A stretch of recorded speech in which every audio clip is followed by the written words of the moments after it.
नमस्कार, आदाब, सलाम, सत श्री अकाल दोस्तों। इस वक्त हम अररिया के भरगामा प्रखंड के पैटपार पंचायत के अंदर मौजूद हैं। हमारे साथ जो देख रहे हैं स्क्रीन में, हमारे साथ ये मुखिया हैं। इनका नाम हुआ धनंजय कुमार सिंह और बंटू सिंह इनका नाम हुआ, निकनेम है घर का। दोस्तों आज जानेंगे इनके पंचायत में क्या-क्या इनके द्वारा जो कार्यकाल जो है उनमें क्या-क्या डेवलपमेंट के काम हुए और किस तरीके से जो आने वाला जो अभी साल भर बचा है उसमें और क्या करना चाहेंगे। वर्तमान राजनीति पे भी बात करेंगे और इनका भी बैकग्राउंड जो रहा है पूर्वजों का, वो काफी टाइम से बैकग्राउंड इनका राजनीतिक परिवार से जुड़े हुए हैं। इनके दादाजी भी मुखिया प्रमुख, कभी माताजी भी, पिताजी भी और अब ये भी है। इनका भी कई टर्म का मुखिया पद चल रहा है अभी। क्या-क्या डेवलपमेंट हुए हैं, विकास के कौन-कौन से कार्य हुए हैं या कौन-कौन से कार्य बाकी है, तमाम चीजें बात करेंगे।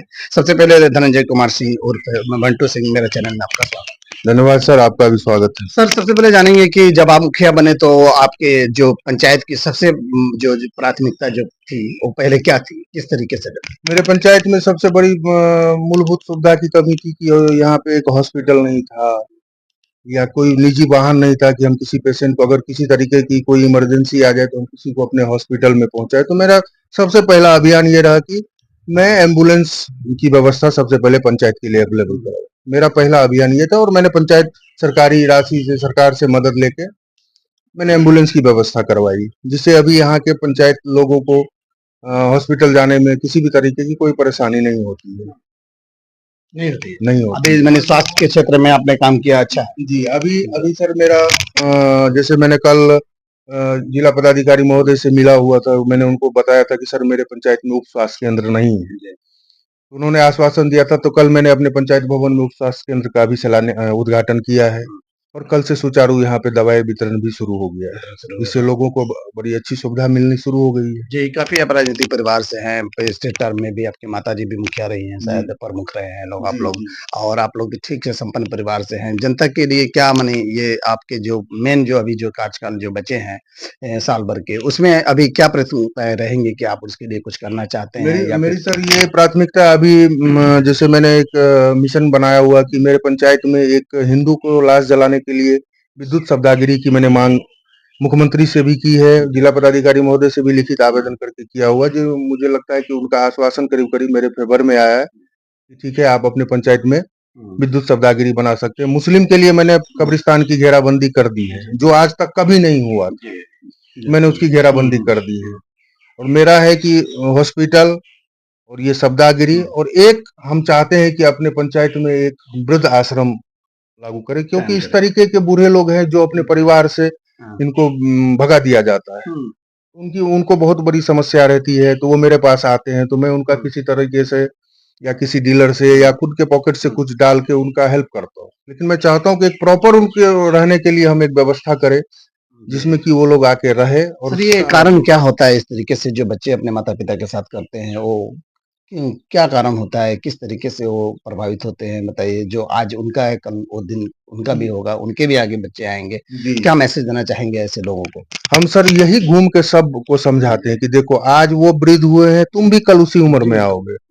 तुम जिस तरीके से कर रहे हो, तुम्हारे साथ भी वही होगा। वो बच्चा वही देख रहा है, वही सब कुछ वही कर रहा देख है। रहा है। लेकिन इन चीजों का कोई फर्क नहीं पड़ रहा है अभी। अभी हमारे समाज में जितने भी वृद्ध हैं, वो सब कहीं न कहीं से अपने बेटा-पुतोहू से परेशान हैं। तो हम चाहते हैं कि उन लोगों के लिए एक समुचित व्यवस्था करें, जो वहाँ पे रहे, मैं वहाँ पे उनके लिए मेडिकल सारा व्यवस्था करूँ, तो देख-रेख मेरे अंडर हो। क्या आपके पंचायत में जन नल योजना और आवास योजना की क्या स्थिति है? जल नल के का तो सर बहुत ही बुरा हाल है। बार-बार लिख-लिख के हम लोग ये पीएचडी मंत्री भी हमारे यहाँ आए हुए थे, नीरज सिंह बबलू, उनको भी लिख के दिए, लेकिन कोई असर नहीं हुआ। जल नल का तो सर सरकार का, नीतीश कुमार का तो सबसे फ्लॉप योजना है ये।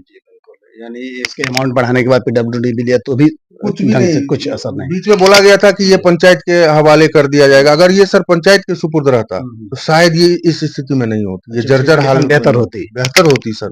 मुखिया जी लोग देख-रेख करते हैं अपने आवास हिसाब से। योजना के लिए किस तरीके से देख रहे हैं? आवास योजना सर मेरे पंचायत में एकदम ठीक-ठाक चल रही है। कोई भी ₹1 का कहीं पे कोई किसी भी तरह का कोई ये नहीं है। मेरा नंबर हर एक घर में दिया हुआ कितने है। लोगों को दिए होंगे? मेरे रीजन में सर आवास अभी तक में समथिंग 800 आदमी को मिल चुका है। 300 आदमी का लिस्ट अभी सर जारी 800 है। आदमी को दिला चुके हैं। ये बड़ी उपलब्धि है। जी, 300 आदमी का लिस्ट सर अभी चल रहा है, जिसमें 100 आदमी का फिर से मिल चुका है और बाकी है। महिलाओं और युवाओं के लिए सशक्तिकरण के लिए क्या कुछ आपके पास योजना है या फिर उनको कभी एजुकेट करते हैं किस जी, तरीके से? बिल्कुल करते हैं। हम अपने पंचायत भवन में जीविका दीदियों को बुला के हम हर 15 दिन पे एक मीटिंग रखते हैं महिलाओं के लिए। जो-जो भी सरकार जैसे कल अभी नीतीश जी का एक 10,000 का ये आया हुआ है कि आप 10,000 महिला स्वरोजगार के लिए दे रहे हैं। हुँ। तो हम उस चीज़ों को लागू करने के लिए यहाँ एक बैठक रखे, क्या उसमें उसका सबको प्रोसेस क्या होगा मतलब? उसमें प्रोसेस ये है कि आप अपने उनको ऑनलाइन आवेदन करना है, अपना आधार और राशन कार्ड और ये बैंक पासबुक लेके। हुँ, तो सरकार आपको 10,000 रुपया देगी, हुँ। आप उससे सिलाई मशीन लीजिए या स्वरोजगार कीजिए। रोज़गार के लिए। अगर आपने सही टाइम पे हुँ, उस पैसे को रिटर्न किया तो हुँ, फिर आपको 2 लाख रुपए का अनुदान मिलेगा, हुँ। जिससे कि आप आगे बढ़ने में आपको मदद यानी मिलेगी। लिमिट बढ़ा दी जाएगी। बढ़ा दी जाएगी। जी, बिल्कुल। पंचायत स्तर पर भ्रष्टाचार या गलत कामकाज को रोकने के लिए आपके पास क्या रणनीति है? मेरा सर अपना एक टीम बना हुआ है और हम सर घर में नहीं होते हैं। हम सर सुबह निकलते हैं तो हम शाम को घर वापस आते हैं। जी। और हर एक वार्ड में हम कभी न कभी मेरे पंचायत में 15 वार्ड हैं, तो कम से कम एटलीस्ट 6 से 7 वार्ड हम पर डे घूमते हैं हुँ, और एक-एक लोगों से जानकारी लेते हैं, किसी प्रकार का कोई पैसा या रिश्वत भी माँगा गया तो अगर कहीं से इस तरीके की शिकायत मिलती है तो मेरा सर 5 सदस्यीय टीम है, जी। जो मॉनिटरिंग करते रहता है अच्छा, पंचायत अच्छा। में। माने लड़कों को तैनात लड़कों करके को रखे हैं। तैनात करके रखे जी, हैं सर। ये तो बहुत बड़ी चीज़ है। जी, आप जी। कहीं भी किसी वार्ड में हुँ, सर चले जाएँ पूछ लेंगे, हुँ। तो वो लोग बता देंगे कि नहीं मुखिया जी का आदमी आए थे, वो पूछ के गए। जी, मुखिया जी अगले 5 साल में आप अपने पंचायत क्षेत्र को कहाँ देखना चाहते हैं? किस तरीके से डेवलपमेंट की जो आपकी रणनीति होगी, क्या होगी? सर दुर्भाग्यवश ऐसा था कि मेरा ही परिवार लगातार यहाँ पे मुखिया बनते चले आ रहे थे। हुँ, लेकिन बीच में एक टर्म हमारे ही एक भाई हैं, वो चुनाव मेरे अगेंस्ट लड़े, हम भी हारे, वो भी हारे। कोई तीसरे आदमी मुखिया बने। तो ओह! ये तो 2 5 परिवार के बीच में तो तीसरा बाजी मार जी, ही जाता तो है। ये 5 साल का जो कार्यकलाप रहा ना, जी। मेरा पंचायत सर आदर्श ग्राम पंचायत राज हुआ करता था। अच्छा, ये भी पहले रहा है। जी, जी। मैं मतलब आपके ही कार्यकाल में? जी, मेरी मदर के जी, कार्यकाल जी। में। और ये 2016 से 21 के बीच में मेरे पंचायत का आदर्श का टैग हट गया। जी। अभी सिर्फ़ ये ग्राम पंचायत राज पैकपार कहलाना है। हुँ, तो मेरा पंचायत सर 10 साल पीछे चले गया। हुँ।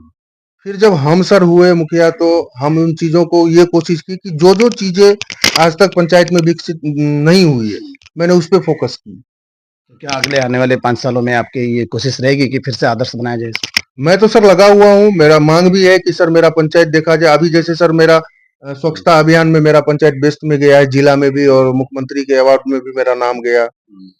हम तो चाहते हैं सर कि मेरा फिर से आदर्श ग्राम पंचायत राज का टैग लग जाए मेरे पंचायत पे। चलिए, अगर आपको बड़े स्तर पर राजनीति करने का अवसर मिलता है तो आपकी पहली प्राथमिकताएँ क्या होंगी? मेरी सबसे पहली प्राथमिकता होगी सर शिक्षा, जी।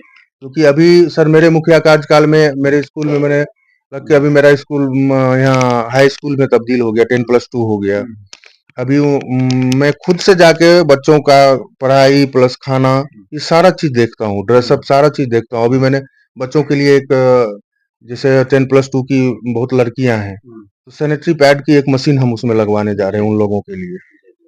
वो हुँ, निःशुल्क रहेगा बिल्कुल। आप निःशुल्क ₹1 रहेगा। का कॉइन हुँ, डालो, हुँ, अपना उसमें से पैड आप यूज़ करो। बहुत अच्छी सोच है ये आपकी। जी। जी, तो ये अगर माने और बड़े स्तर पे माने यही सोचे कि शिक्षा को पहली प्राथमिकता शिक्षा देंगे अगर आप, अगर शिक्षा सर अगर सर आपका पंचायत शिक्षित होगा तो ही आप तो विकास ही कर विकास पाए होगा कर बिल्कुल। सकते हैं, तभी ऐसे आप जाके विकास नहीं समाज का कर विकास सकते। होगा, समाज का जी, विकास जी, होगा जी। तो फिर देश का विकास ऐसे सर आप कुछ नहीं कर जी, सकते जी। हैं। पंचायत में अभी कौन-सा काम है जिससे आप सबसे ज़रूरी मानते हैं और उसे करना चाहते हैं? अभी मेरा सर सबसे पहला है कि हिंदुओं को लाश जलाने के लिए यहाँ बहुत गरीब तबके के लोग हैं मेरे पंचायत में, जिनको सर की लकड़ी नहीं मिल पाता है, उनके पास जगह नहीं है लाश जलाने के लिए। मेरा सबसे पहला मिशन है सर कि हम उन लोगों के लिए भी एक शवदाह गृह बना डालें। बना डालें। वो फ्री ऑफ कॉस्ट होगा। जी। आप आइए अपना उसमें दाह संस्कार कीजिए। हुँ। वो सारी जवाबदारी मुखिया की होगी। ये उसका बहुत ये अच्छी सोच है। करेंगे। मैं एक बार लास्ट में बोलूँगा कि पैकपार की जो पंचायत जो पैकपार पंचायत की जनता जो आपको देख रही है, खासकर युवा वर्ग को आप क्या मैसेज देना चाहेंगे? हम अपने युवा को यही मैसेज देना चाहते हैं। अभी सर स्मैक का चलन दिन प्रतिदिन बढ़ता चला जा रहा है। हम सारे युवा को हम कभी-कभी क्या आपको नहीं लगता कि जो न ये शराबबंदी के कारण ये नशा का वही आम वही चलन उसी बढ़ा है? चीज़ पे सर हम आ रहे हैं। हम सारे युवक को ये बोलते हैं और सरकार से हम बार-बार आग्रह भी किया। हम लोगों ने एक बार लिख के दिया भी है, राज्यपाल के नाम से, जी, कि सर शराबबंदी को फिर से आप जो लागू किए हैं उसको खोल दिया जाए। क्योंकि जी। शराबबंदी अभी सर बिहार में लोग बोलते हैं शराबबंदी है। अभी सर हम यहाँ पे अगर हम 2 ट्रक शराब खोजेंगे तो हमको मिल जाएगा। मिल जाए डोर टू डोर सप्लाई हो रही है। अभी सर हम एक कॉल करेंगे तो मेरे दरवाजे पे शराब का जितना चाहिए आपको मिल जाएगा। तो शराबबंदी है कहाँ पूर्ण रूप सर? से तो लागू नहीं हो पा रहा है और इसका वजह कौन है? किन कौन ज़िम्मेदार है इस इसकी तरीके से? वजह सर सरकार है। जी, बिल्कुल। बिल्कुल सरकार प्रशांत और एक किशोर जी सबसे बड़ी रेवेन्यू जो जनरेट होती है दारू से, जी वो भी तो खत्म हो रहे हैं बिहार के लोग। कहीं ना कहीं अभी बिजली सबसे ज्यादा महंगा जला रहे हैं, पेट्रोल सबसे ज्यादा महंगा जला रहे हैं। आपको लग रहा है ऐसा? अभी सर आप देख लीजिए, कम से कम शिक्षक का वेतन टाइमली मिला करता था। जी अभी एक शिक्षक को वेतन सरकार नहीं दे पा रही है, क्यों? क्योंकि उसका राजस्व का घाटा जा रहा है। एक शराब से आपके पास कितने राजस्व आते थे, जी जी और इसको बंद करने से आप ये क्यों नहीं देख रहे कि मेरे ही पंचायत में कम से कम मेरे रीजन काल में सर अभी तक में 20 से 25 यंग ब्लड 20 से 22 साल के लड़के की मौत हो गई। क्या कारण था? इसमें स्मैक। और ये सूखा नशा जो है, बड़ा युवा जो पीढ़ी जो आ रही है, अभी नई पीढ़ी, सब जी आदी हो रहे हैं, देखा जा रहा है। आदि हो क्या रही थी सर। अभी 10 साल खत्म से हो लेके 15 से 16 साल के टीनेज वाले जितने हैं, 80% सर नशा की ओर भाग रहे हैं। 80% सर नशा की ओर भाग रहे हैं, चोरी करने लगे हैं। बार बार सर हम हर एक वार्ड में बैठक करके बच्चों को समझाते हैं, जी, लेकिन इस पे सरकार को भी पहल करनी पहल चाहिए। करनी चाहिए इसके लिए, कोई ना सरकार कोई की मुहिम तरफ से चलानी कोई ये चाहिए नहीं जिस है, तरीके से। सरकार की तरफ से कोई मदद ही सर नहीं इसमें है, ऐसा भी होता है, बाज दफे सरकारी योजनाएं तो बनाती हैं, लेकिन उस योजना का लाभ ग्रामीणों तक नहीं पहुंचता नहीं है। इसका पहुंचता है सर। नहीं पहुंचता। अभी हम लोग को सर बोला जाता है कि मुखिया को ही इस तरीके के इतने पावर मिले हैं, आप ये कर सकते हैं। सिर्फ वो पेपर में होती है। पेपर में। मुखिया का हम तो सर अच्छा, 4 बिहार साल में अफसरशाही को कैसे देख रहे हैं? तमाम जो दफ्तर है, सारे लोग परेशान हो रहे हैं, किस तरीके से, क्या लग रहा है आपको? छोटी अफसरशाही छोटी समस्या जो होती है, राशन कार्ड, निवास, जाति, सब में पैसे मांगे जाते हैं, आपको क्या लग रहा है? बिल्कुल सर, ये एकदम सही है। अफसरशाही तो इतने चरम पे है कि आप ब्लॉक में सिर्फ मेरा ही एक पंचायत है, क्योंकि हम जाके ब्लॉक में बहुत ज्यादा हल्ला गुल्ला करते रहते, तो डर से कोई नहीं लेता। लेकिन आप यहाँ हर एक पंचायत को फिक्स है सर, आप एक मृत्यु प्रमाण पत्र बनाने जाएंगे तो आपको 500 रुपए लगेगा। ये तो जनप्रतिनिधि भी इस पर लगाम नहीं लगा पा रहे हैं। आप अपना यहाँ अपना सर रसूख है प्रशासन तो नहीं आप अपना लगाने के ये लिए, नहीं। जी प्रशासन जी, सर लगाने के लिए नहीं तैयार नहीं बैठी तैयार है। हो रही है। आप प्रशासन को कंप्लेन कीजिए, प्रशासन कुछ भी करने के लिए तैयार नहीं बैठी है। कहीं ना कहीं सिस्टम को ये बिल्कुल सर, सुधारने की सिस्टम तो जरूरत है। फेल हो चुका है। बिल्कुल सिस्टम को सुधारने की जरूरत है। बिल्कुल सिस्टम सुधरेगा, सब चीज सुधर जाएगा।